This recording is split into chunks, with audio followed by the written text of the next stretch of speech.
This is the book of Job, chapter 20, so that verse 4 down to verse 5. And it says, Knowest thou not this of old, since man was placed upon earth, that the triumphing of the wicked is short, and the joy of the hypocrite but for a moment?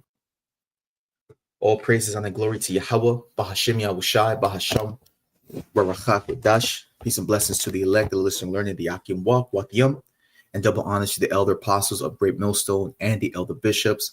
Much respect to the mighty Gabar Yam on the housing hedges, bringing Yasha Allah to the marriage, and to the Gabar making videos of edification to wake up the lost sheep, and salutations to the less scattered abroad that be unto the speckled bird. And shalom wa barakatah to the beloved brother Yahweh wa Yahweh Sha'abadzah, also known as Ibadia. Shalom, Mak. So I have this article here. This speaks volumes, going into the transitioning of power, going into the decrease of the power structure of Babylon the Great, okay, also known as America, which is spiritual Sodom in Egypt, okay? So we're going into that transition of power, and we're seeing that the other nations that were under the might of America are now standing up. Okay, they have their own nuclear capabilities. All right, they're saying they don't need America's money. All right, they're making their own currency, so on and so forth. This is all part of Bible prophecy. Let's get into the article. It says the U.S. is no longer the world's only superpower. It says over the past several decades, the world order has shifted. Today, the United States is no longer in unipolar uber power, and this shift has dramatic implications for those inside and outside of our borders. I have long been a student and practitioner of statecraft. For 4 decades, I worked for both Democratic and Republican presidents, including as the head of policy planning for President George H.W. Bush, and as a special envoy for President Bill Clinton, as well as a member of the National Security Council staff for Presidents Ronald Reagan and Barack Obama. Now, before I continue, something stuck out to me. It talked about how the world order has shifted, right? That America is no longer uber power, and that this shift has dramatic implications. So when you think about a shift, you think about a transfer of something, right? So in this case, a transfer of power. This is Sirach. Let's get this real quick. Sirach chapter 10. That's what that reminds you of, the spirit. Sirach chapter 10 and verse 8. It tells you here. It says, because of unrighteous dealings, injuries, and riches got by deceit, the kingdom is transferred from one people to another. And we understand that America has exerted their power, right, through the neutron bomb, the nuclear bomb, the atom bomb, so on and so forth, okay? They've covered fields and taken by force, oppressing a man even in his own heritage. And that's what they've done ever since they came into power, okay? Brother put emancipation, transfer of power, correct, all right? So because of Esau's unrighteous dealings and injuries, right, unrighteous decrees, right, we see Trump placing tariffs, okay? Slovakia, all right, tariffs, so on and so forth. Now these other nations are pissed off, okay? They're sick of damn America, all right, which we are too, all right? Slovakia. So let's get back into this. It says in 2006, I wrote a book about statecraft to explain what I felt was missing from the foreign policy of George W. Bush. Statecraft involves using all the tools that we have: diplomatic, economic, military, intelligence, management, information, organization, to advance our interests, deter threats, and defend the country. At the time, I felt that the Bush policies, especially the decision to go to war in Iraq, reflected little understanding about what the U.S. was getting into. And we paid the price with every costly war with very limited gains as a result. See, people don't understand that, the powers that be here that rule this wicked ass queendom, all right, they fund the wars, okay, on both sides. People have to understand that, man. You having your young boys go out to war just to serve the interests of the greedy, the wicked, and the powerful. Okay. Let's continue. It says, one of the ironies of writing a book on statecraft entitled Statecraft 2.0 is that I was able to analyze how President Bush changed during his second term, particularly with regards to Iraq. And deciding to go to war in Iraq in 2003, the president presided over a groupthink that assumed a way to prospect of failure. There was no real debate about the pros and cons of going to war, and those who did raise questions were increasingly excluded from the decision-making process. And that's the thing. You see, people should be very, very skeptical, what's that word? Skeptical, and trying to understand why they would exclude people who had questions about what was, about the orders being made. Okay. Ooh, what it said, GM Motors provided vehicles for Hitler. Well, you know what? There was also a picture, not to go off topic, but there was a picture of Catholic priests, man, alongside with Hitler, man, throwing up the salutes. Yep. International bankers fund both sides and always win, like the house at the casino. Exactly, man. Because the earth is given into the hand of the wicked. So let's continue. It says, but by 2007, our policy was failing in Iraq with this disintegrating into a sectarian war. It was President Bush who raised hard questions about our strategy, and his national security advisor, Steve Hadley, made sure there was a systematic review of all options. The process could not have been more different, and so were the results. Says Bush made the decision to surge forces, which restored some security to Iraqis, stopped the sectarian violence, and produced greater stability. It says, while it was interesting to see how the same administration applied statecraft far more effectively in the second term, I chose to do a new book on statecraft, not simply to take another look at history and draw lessons about how to do it well.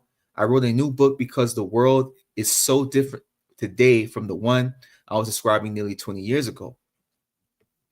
And it says, back then, the world was unipolar one. American power dwarfed all others. We had no real competitors. China was using the institutions we built internationally, like the World Trade Organization, to accelerate its economic growth, even if it did not always play by the rules for mutual trade and investment. The U.S. tolerated China's violation of these rules, in no small part because we very much dominated the world. Russia was not challenging us yet, though in 2007 at the Munich Secretary Forum, Vladimir Putin signaled what would be coming when he decried the idea of an unipolar war and said the Russians and others could not accept it. At the time, his assertion did not change the reality of the U.S. hegemony. So overall, America used to be that hammer, okay, the hammer of the whole earth, which the brother dropped, which I'm gonna actually use that as a closeout. That's the spirit too, because I have that. But I want to get into Obadiah real quick. Classic Obadiah 1, and I'll start at verse 1. This is Obadiah 1. In verse 1, it says, the vision of Obadiah. Thus saith the Lord Yahweh concerning Edom. We have heard a rumor from the Lord, an ambassador is said among you, is said among the heathen. Arise ye, and let us rise up against her in battle. But I have made thee small among the heathen. Thou art greatly despised. And all these other nations are sick of Esau, Edom. Okay, they're sick of Esau, Edom, putting sanctions, putting tariffs, okay, boasting in great pride, as if they can't be brought down, okay. Again, verse 3 says, the pride of thine heart, which is the mind, hath deceived thee, thou that dwellest in the clefts of the rock, whose habitation is high, that saith in his heart, who shall bring me down? Right? So in the article, it said that China wasn't a threat and Russia wasn't a threat, but now it's a different tune. Verse 4 says, though Though thou exalt thyself as the eagle, and though thou set thy nest among the stars, thence will I bring thee down, saith the Lord. So Yahweh Bashim Yahushai has a judgment ready for these, for Esau, Edom, and their great pride. Okay. So it says, but the reality is different today.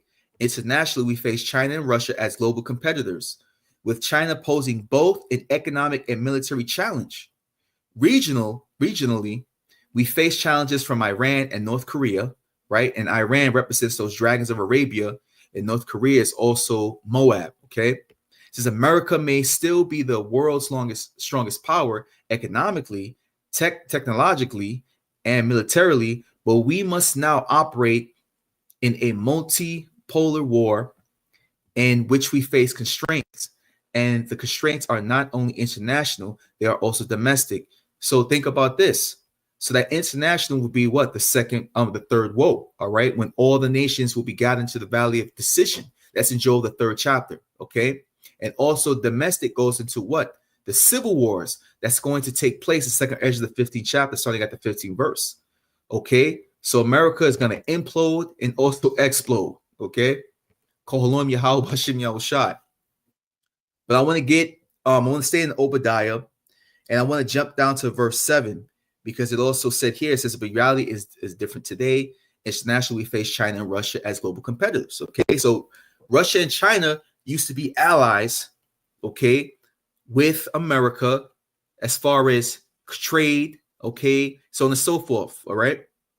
This is Obadiah 1:7. It says, all the men of thy confederacy, right? Speaking of China and Russia and all these other nations, okay? All the men of thy confederacy have brought thee even to the border. The men that were at peace with thee have deceived thee and prevailed against thee. So this is a future prophecy that these nations will prevail against Babylon the Great, okay? And it says, they that eat thy bread have laid a wound under thee, and there is no understanding in him. Okay? So this place is finished, man. This place is done. Okay. Oh, let me get this real quick. Salakia. What is it? In Isaiah. Isaiah 14. Let me get this real quick. Where is it?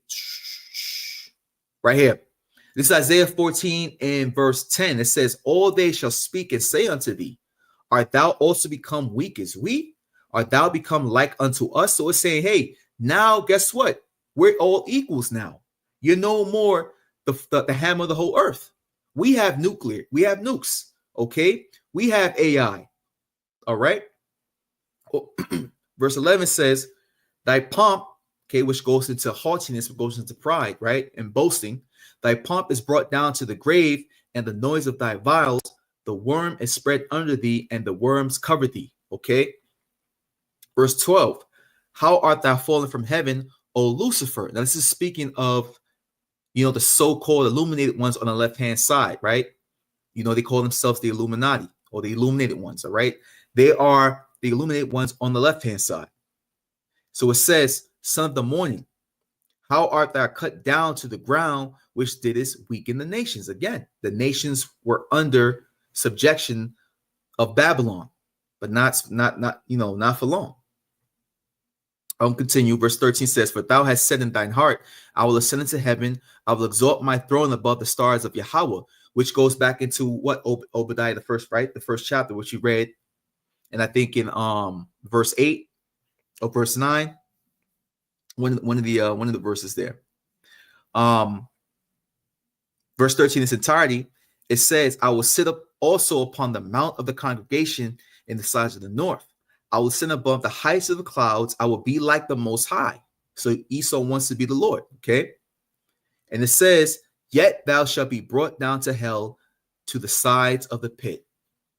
So no matter how far Esau thinks he's going to go, Yahweh Bashim Yahushua is going to bring his ass right now, okay?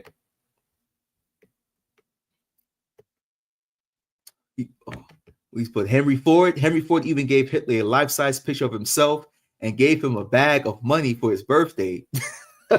What the hell?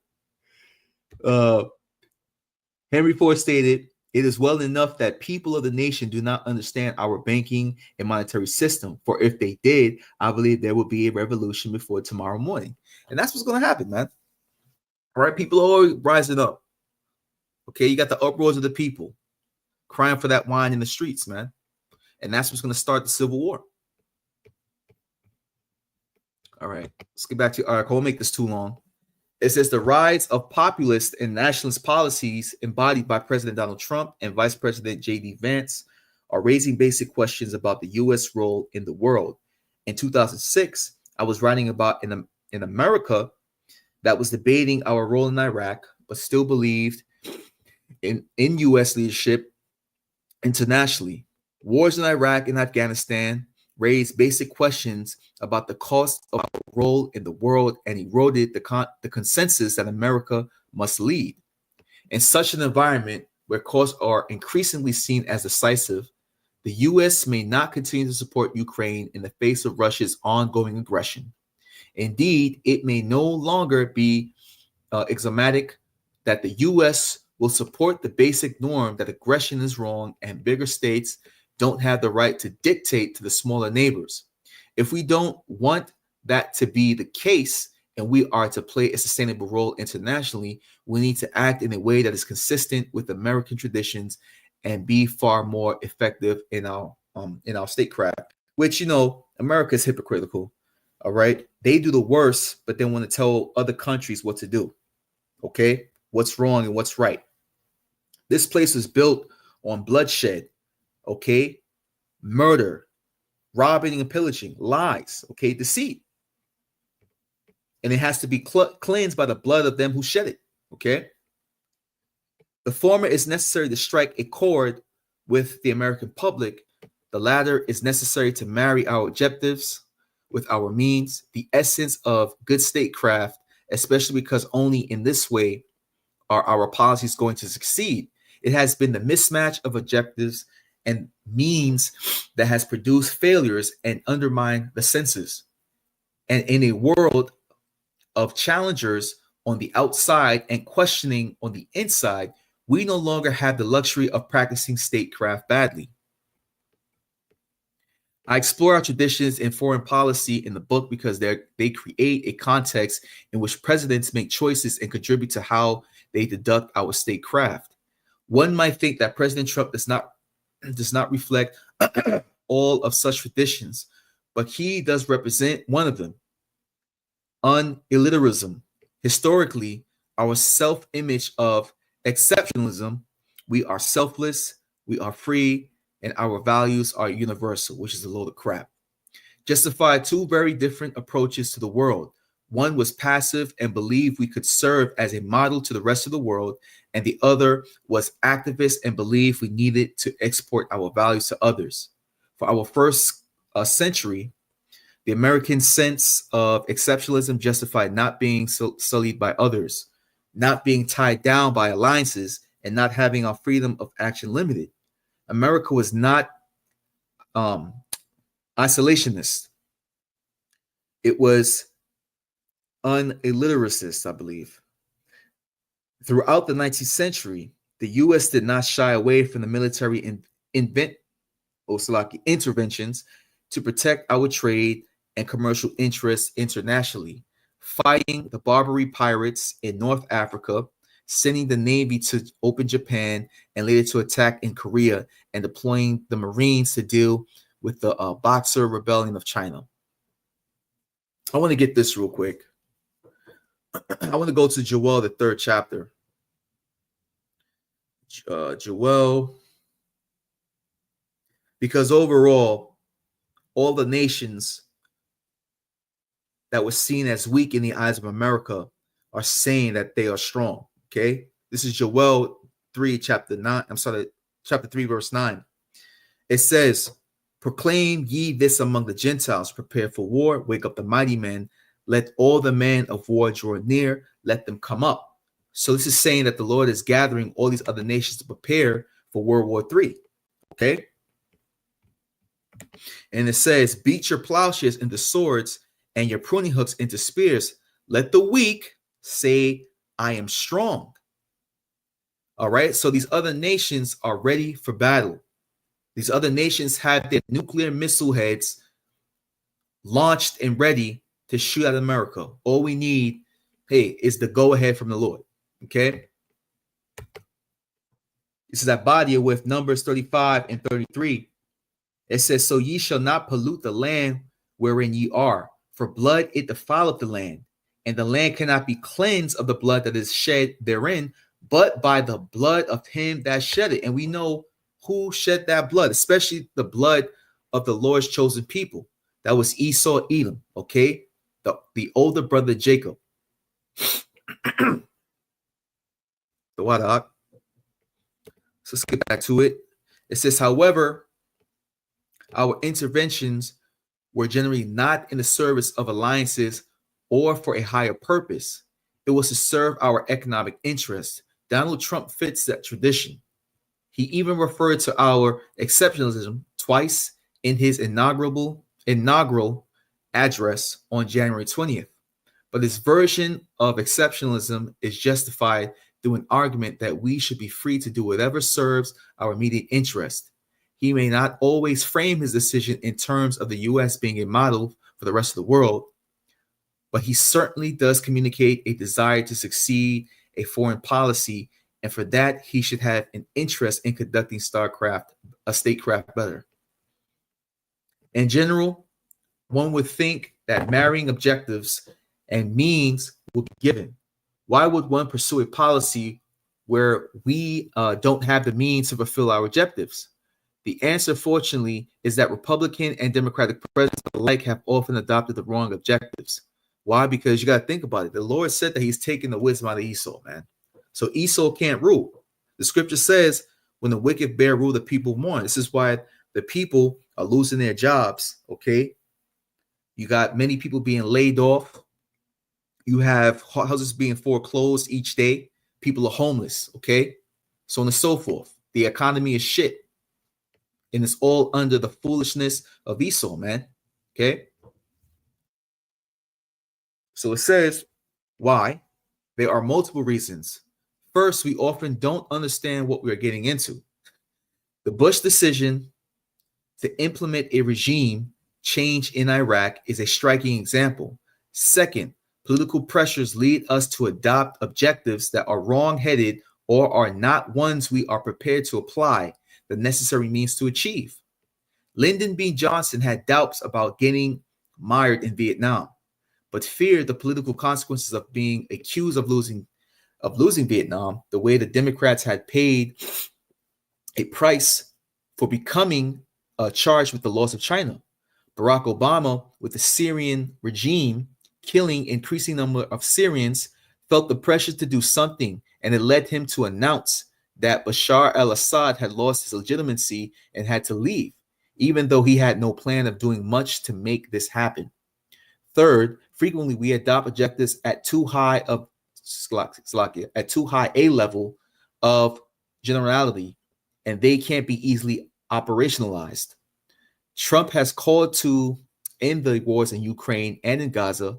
Those are important objectives, but won't just happen.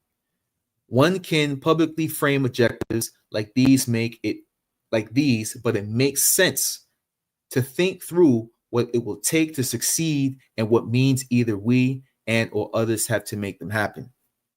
So at the end of the day,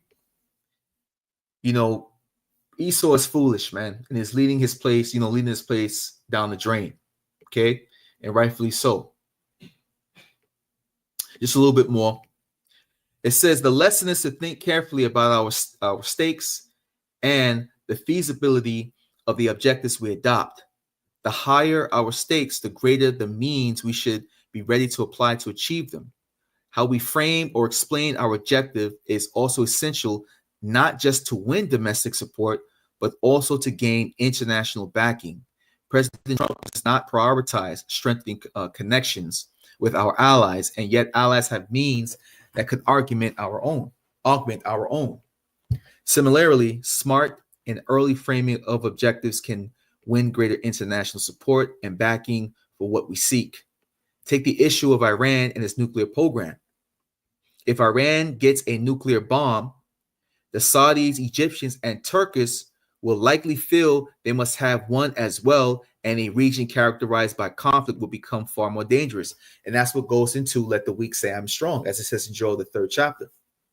See, it's all Bible prophecy, man. It's all coming to pass. It says that yet the Iranians are moving closer to having such a weapon by accelerating its program and enriching 30 kilograms a month of uranium to 60%, very close to weapons grade, with Iran now accumulating more than 10 bombs worthy of highly enriched uranium. The danger of it moving relatively quickly to a bomb is real, as is the likely Israeli belief that it must act militarily against Iran before that happens. And that makes me think of the spirit of power, Yahweh Bashem Yahushai, how the Lord said he's going to open up his armory. Let me get that real quick. I think that's in, let's see, armory. That's in Jeremiah. Jeremiah the 50, is it 51st chapter? Jeremiah 51. Give me 1 second.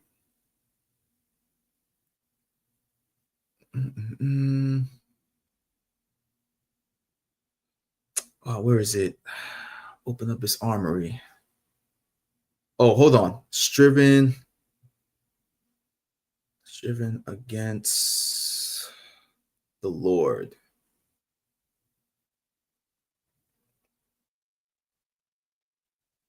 Let's see if we got that. Yep, Jeremiah, I was right. Jeremiah 50. Jeremiah 50, which actually goes into I might as well just read all of it. Jeremiah 50 and 23 and on down. It says, how is the hammer of the whole earth cut asunder and broken? How is Babylon become a desolation among the nations, right? A future prophecy. It says, I have laid a snare for thee, and thou hast also taken, O Babylon, and thou wast not aware. Thou art found and also caught, because thou hast striven against the Lord. Okay. Now, speaking of all these bombs of the other nations, right? It says the Lord hath opened his armory and hath brought forth the weapons of his indignation. That's going into thermonuclear missiles, all right? It says, for this is the work of the Lord of hosts, and in the land of the Chaldeans. Okay, so this is speaking of these other nations obtaining nuclear capabilities. Okay, so let's conclude this article here. It says, what should Trump's objective be? It is not enough to stop Iran from producing a nuclear bomb. The goal must be to prevent it from preserving the option of producing one later. For that, he must put pressure on Iran that the Iranians find meaningful. It needs to be political, as isolation is something the Iranians seek to avoid. It needs to be economic, so that Iran feels the increasing alienation of its public. It needs to be military, so that the Iranians now know that they could lose their entire nuclear infrastructure when they have been investing in for nearly 40 years of if diplomacy fails. Slovakia. It says the Trump administration will need to frame the issue, explain the danger of what Iran is doing, and mobilize the world to isolate the Iranians and demonstrate that there is an option for diplomatic outcome, one in which Iran is permitted civil nuclear power, provided Iran takes it. The instinct to go it alone will leave us without partners and reduce the prospect of succeeding without the use of force, something President Trump clearly prefers. The art of statecraft is adopting the right objective and maximizing all our tools to get others to join with us in achieving it. Can Trump and his administration do that? If President Trump wants to win, he will have to make sure it does. So obviously we know that the heart of the king is in the hands of the Lord. Okay. And he, Esau thinks that he's going to be able to stop the will of Yahweh Bashem Yahushai. All right. But it's all going to come to pass. All right. What's that scripture? It says such things they never imagined, but they were blinded by their own wickedness. So Esau, Edom, is blinded by his own pride. not understanding that man's going to the Lord. Okay. So at the end of the day, the U.S. is no longer world's only superpower. Okay. The other nations are ready for war, as it says in Joel, the 3rd chapter. And Esau, Edom is going to fall. So I pray that y'all were edified. I'm going to give all praise, honor, and glory to Yahweh, Bahashem Yahushai, Bahashem Dash, Shalom, Wa, Ahabiatham, Barakatham, Shalom. And Tawada for the precept, Shalom.